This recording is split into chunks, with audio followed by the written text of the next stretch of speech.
Bonjour à toutes, bonjour à tous, j'espère que vous allez bien. Très heureux de vous retrouver aujourd'hui pour une nouvelle vidéo actualité. On va parler des dernières actualités stéphanoises. Avant de commencer, n'oubliez pas de vous abonner si vous ne l'êtes pas encore. Je vous avais dit la dernière fois qu'on pouvait passer les 2600 abonnés, c'est chose faite. Vous avez été plus de 30 à vous abonner avec la dernière vidéo, donc je vous remercie pour tout ça. Pareil, n'oubliez pas de liker, c'est pas grand chose, mais c'est énorme pour me soutenir.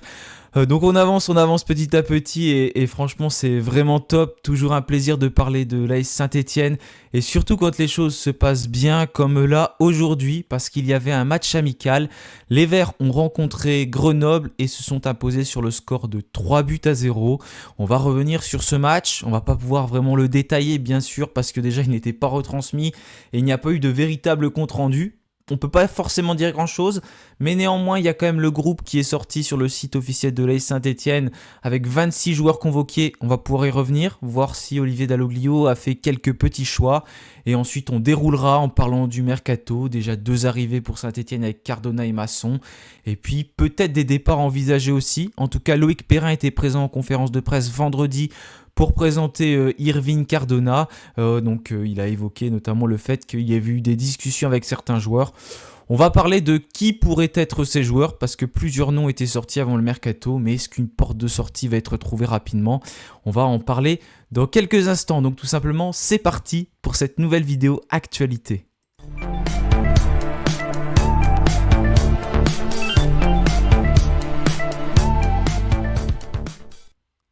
Sur le score de 3-0, les Verts se sont imposés donc ce samedi contre Grenoble, match qui avait lieu à huis clos à l'Etra à 11h. Un match un peu particulier déjà parce que beaucoup d'autres clubs de Ligue 2 étaient qualifiés en Coupe de France. C'est pour ça qu'on a fait une opposition amicale. Et c'était pas un match de 2 fois 45 minutes, mais un match de 3 fois 45 minutes pour faire notamment plein de changements parce qu'en tout ce sont 26 joueurs qui ont disputé la rencontre. Je vais vous afficher dans quelques instants les 26 joueurs qui étaient retenus dans le groupe. Donc en tout cas 3 fois 45 minutes. 3 buteurs côté stéphanois, 0 but encaissé, donc c'est très bien. Même si bien évidemment, voilà, ça ne veut pas dire grand chose non plus, c'est des matchs amicaux. J'imagine que Grenoble a fait également une très grosse revue d'effectifs. Voilà, on les aborde pas de la même façon. On a joué avec 26 joueurs. Normalement, c'est 5 changements possibles en Ligue 2. C'est complètement différent. Mais en tout cas, buteur Maxence Rivera, qui n'avait pas encore eu l'occasion de jouer sous Olivier Dalloglio. Gaëtan Charbonnier également, qui n'avait pas marqué depuis un petit moment. Là, il marque en amical, toujours bon pour la confiance.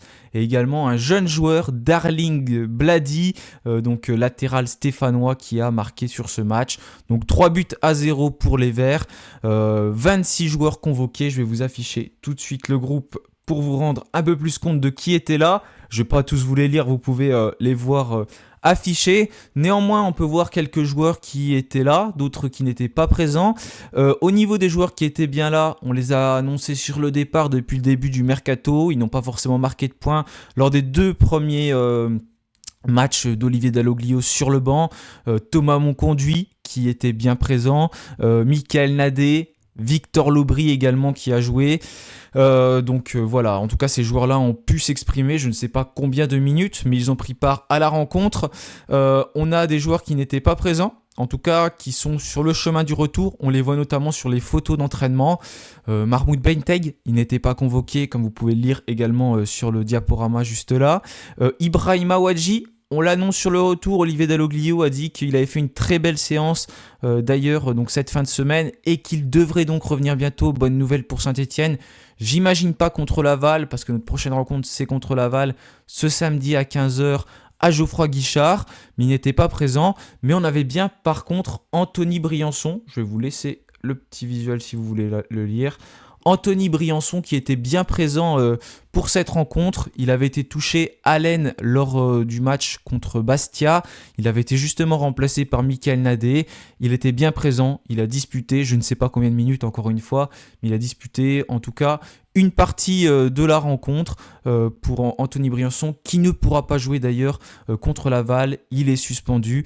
Et là, il va y avoir des choix à faire pour Olivier Dalloglio parce qu'il n'y aura pas Dylan Batubinsika qui est à la Coupe d'Afrique des Nations. Donc, il n'y avait pas Dylan Batubinsika sur ce match. match. Il n'y avait pas Karim Cissé également, et il n'y avait pas Ibrahim Sissoko, parce que ces 3 joueurs-là sont convoqués pour la Coupe d'Afrique des Nations avec leur sélection. Mais en tout cas, il n'y aura pas Dylan Batoumensika et Anthony Briançon contre Laval. Donc là, Olivier Deloglio va devoir établir une charnière centrale qui va peut-être un peu changer de d'habitude. En tout cas, il va devoir faire des choix. Peut-être que Thomas Monconduit a été titularisé dans l'axe de la défense. Il a joué dans l'axe de la défense. Je ne sais pas s'il a débuté le match. Peut-être qu'il a joué à ce poste-là. Il y a d'autres solutions. Denis Sapieha qui peut être aussi décalé dans l'axe. On a également Owusu qui a joué quelques minutes, qui peut jouer dans l'axe Beres Owusu. Et puis on a eu bien évidemment, ça c'est à souligner, les premières minutes de Cardona sous le maillot vert. Et le retour également d'Ivan Masson qui a fait son retour sous le maillot vert. Voilà, ça a fait beaucoup débat ce retour. Je ne sais pas s'il va être très bien accepté à Geoffroy Guichard, mais en tout cas Loïc Perrin a indiqué qu'il comptait sur lui pour les prochaines échéances de l'AS Saint-Etienne. S'il joue contre Laval, la moindre minute de jeu en tout cas, peut-être même s'il est convoqué, je ne sais pas si carrément convoqué ça fonctionne, mais en tout cas il ne pourra pas être sur le départ après s'il porte le maillot vert, puisque un joueur n'a pas le droit de faire 3 clubs en une saison, et là il aurait joué avec le Maccabi Tel Aviv, donc en Israël, il aurait joué avec l'AS Saint-Etienne, donc en Ligue 2, et ce serait impossible pour lui de pouvoir disputer un autre match avec une autre équipe. Les matchs qui sont amicaux comme celui-ci, bien évidemment, ne comptent pas. Donc voilà pour les premiers enseignements. Il y a également eu des jeunes de convoqués avec Darling de Bladi, donc buteur aujourd'hui. On a eu également Beres Owusu, Brian Nokwe, Mathis Amougou, Boubacar Fall au cage, également Cherfal au milieu de terrain. Donc il y a 3 gardiens de but qui ont disputé la rencontre, comme vous pouvez le voir. Fall, Étienne Green, Gauthier Larsonneur. D'ailleurs, j'ai pas parlé, mais il y a également l'autre gardien, bien évidemment, que l'on ne voit presque plus, c'est Mathieu Dreyer, qui n'était pas présent, en tout cas sur cette rencontre, il n'a pas joué. J'imagine que ce joueur va également être poussé vers la sortie, il y a trop de gardiens à Saint-Etienne, et à mon avis, Mathieu Dreyer va peut-être avoir des opportunités de départ, en tout cas ne plus jouer. Il y a peut-être des contrats qui vont être cassés, comme ça a été le cas l'année dernière. On va voir comment les choses évoluent, mais en tout cas il n'a pas joué non plus. On a eu Amougou, Boubacar Fall et Cherfal, et Maxence Rivera également buteur. D'ailleurs 2 jeunes buteurs, Rivera et Bladi. Et il y a des joueurs qui n'étaient pas là, qui n'ont donc vraisemblablement pas marqué de points. C'est Antoine Gauthier, pas présent dans le groupe, Aymen Aiki qui n'était pas là également. Et après, j'ai pas vu d'autres jeunes qui étaient sélectionnés, en tout cas dans ce groupe-là. Mais bon, il y a déjà eu 26 joueurs qui ont joué, c'est déjà pas mal pour une équipe. Donc voilà, en tout cas, ceux qui ont l'air d'avoir marqué des points, ceux qui n'en ont pas marqué.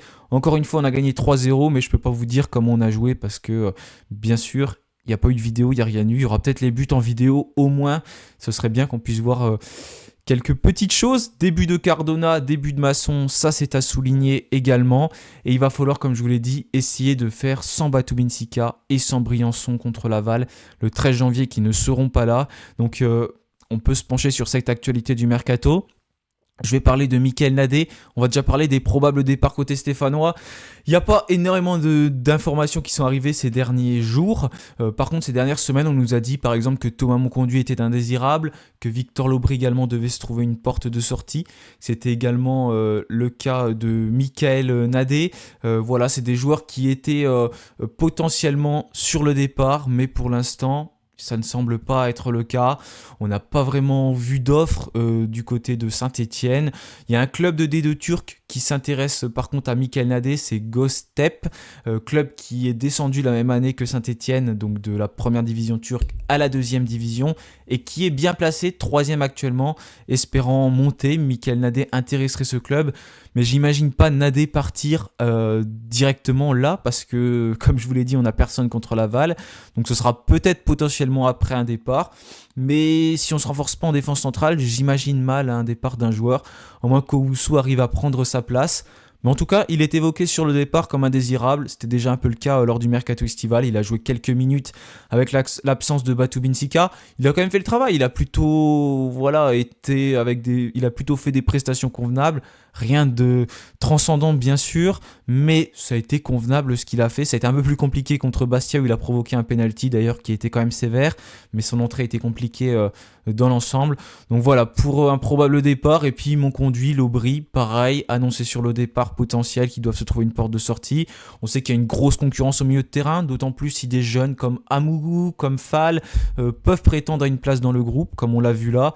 On imagine que ces joueurs-là vont devoir se trouver une porte de sortie également, comme c'était évoqué, mais pour l'instant, ça ne semble pas être le cas. En tout cas, on ne voit pas de club intéressé. Il y a But qui avait notamment sorti que Auxerre était intéressé par mon conduit, mais l'information n'a pas été confirmée derrière, donc je ne sais pas si ensuite c'est des choses qui sont réelles, mais ça me paraît étonnant que Auxerre s'intéresse à Thomas Monconduit, alors qu'Auxerre tout se passe bien, même s'il y a beaucoup de départs à la CAN aussi. C'est une rumeur voilà, qui me paraissait un peu farfelu, mais en tout cas qui est sorti, et après peut-être d'autres joueurs. On parle également de Charbonnier qui a joué, donc peut-être que Dalloglio compte dessus. On va voir comment les choses évoluent. Avec Cardona, il avait l'habitude de jouer, Gaëtan Charbonnier, donc peut-être que ça va se faire par la suite correctement entre ces deux joueurs avec une belle entente. Voilà, Cardona qui connaît bien Charbonnier, qui connaît bien Dalloglio, et Gauthier Larsonneur, ça c'est bien pour son intégration également. Il n'a pas marqué, je ne sais pas combien de minutes il a joué, on attendra de voir bien évidemment lors des matchs amicaux, lors des matchs suivants de Ligue 2. Au niveau des autres rumeurs concernant des potentielles arrivées, Saint-Etienne donc a recruté un attaquant avec Cardona, on va dire un latéral droit avec Masson. On cherchait initialement durant ce mercato au moins un attaquant, au moins un latéral droit et un ailier. Attaquant, on va dire que c'est fait. Latéral droit, on va dire que c'est fait, parce que si Masson reste, je pense pas qu'on va recruter quelqu'un d'autre, d'autant plus que nos moyens sont assez limités. On le voit, c'est des prêts sans option d'achat, il n'y a pas de transfert. Encore une fois, on voit sur le court terme et en fin de saison, tous ces joueurs-là vont repartir. Et donc un ailier, il nous resterait potentiellement. En tout cas, Loïc Perrin a indiqué en conférence de presse qu'un attaquant était toujours espéré. Plus on serait à l'affût d'autres opportunités. J'espère un milieu de terrain, un défenseur central peut-être côté stéphanois, et voilà, des joueurs qui sont assez polyvalents comme un ailier, et des ailiers, il y en a plusieurs qui sont sortis. On a Antoine Léoté, notamment pisté déjà par les Verts lors du mercato estival précédent.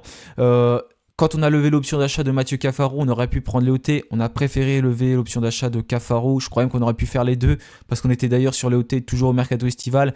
Finalement, Amiens a verrouillé et a gardé son joueur. Et là, côté stéphanois, on serait toujours sur Léoté. Donc ça, c'est des informations peuple vert, mais ce serait très compliqué parce que Amiens est actuellement à 3 points de nous.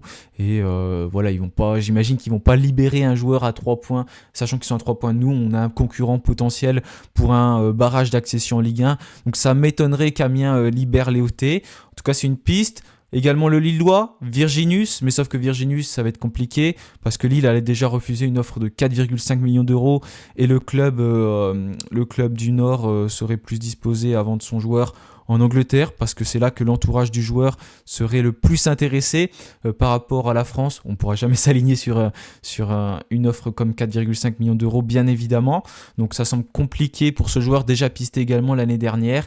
Et on a Mamadi Baldé, que je vous avais évoqué également il y a quelques jours, l'ailier donc de Toulouse, qui est donc pisté par l'AS Saint-Etienne, Mamadi Bandgré, pas Mamadi Baldé, Mamadi Bandgré, pardon, qui est pisté par Saint-Etienne, et ça se paraît compliqué pour ce joueur aussi, à mon avis, parce qu'il joue la Coupe d'Afrique des Nations déjà en ce moment. Il y a des négociations entre Saint-Etienne et Toulouse, les deux parties se laisseraient plusieurs jours. Il avait fait une bonne impression l'année dernière du côté de Quevilly-Rouen, où il avait marqué 9 buts, délivré 5 passes décisives en Ligue 2. Il avait aussi marqué un autre but, je crois, en Coupe de France. Donc il avait fait une saison très très belle à Quevilly, mais il n'a pas beaucoup joué, c'est vrai, avec Toulouse, 98 minutes de jeu. Mais j'imagine que d'autres clubs vont se manifester derrière. Pour l'instant, il est en sélection avec la CAN du côté du Burkina Faso. J'espère en tout cas qu'on pourra le faire, parce que ce serait vraiment une très belle pioche pour les Saint-Etienne. Mais en tout cas, Mamadi Bandgré, ça paraît quand même compliqué, je trouve, pour le faire venir, parce qu'à mon avis, il n'y a pas que Saint-Etienne qui sera sur ce joueur. Vu la saison qu'il a faite l'année dernière, mais ce serait vraiment un bon coup réalisé par les Verts. Voilà, pas grand chose à rajouter concernant les actualités. N'hésitez pas à me dire si vous avez vu d'autres choses circuler également. Normalement, j'ai fait le tour, il n'y a pas vraiment de choses. Encore une fois, c'est le mercato, il y a plein de rumeurs qui circulent. Oui, il y a des autres noms qui sont sortis entre temps, mais je les évoque pas parce que c'est pas forcément des rumeurs qui sont sérieuses. Il va falloir suivre ça de très près dans les prochains jours. En tout cas, c'est bien parce qu'on a cette chance de reprendre le championnat de Ligue 2 plus tard, ce qui permet à Cardona et même à Masson de se réintégrer plus facilement dans l'effectif stéphanois avec bien 10 jours pour se préparer avant le prochain match. Et en tout cas, Dalloglio a pu voir quelques petites choses parce qu'il en avait parlé en conférence de presse. C'est toujours plus intéressant de voir ce qui se passe sur des matchs plutôt qu'à l'entraînement. Et là, il a pu le faire contre Grenoble. En plus, une équipe de Ligue 2, donc ça, c'est très bien, qui est à peu près au niveau de Saint-Etienne actuellement. Voilà, merci à tous d'avoir suivi cette vidéo. N'oubliez pas donc de vous abonner, de liker, comme je vous l'ai dit tout à l'heure, tout simplement pour me soutenir. Je vous souhaite une bonne fin de semaine à toutes et tous. Et puis bien évidemment, allez les Verts. Salut à tous.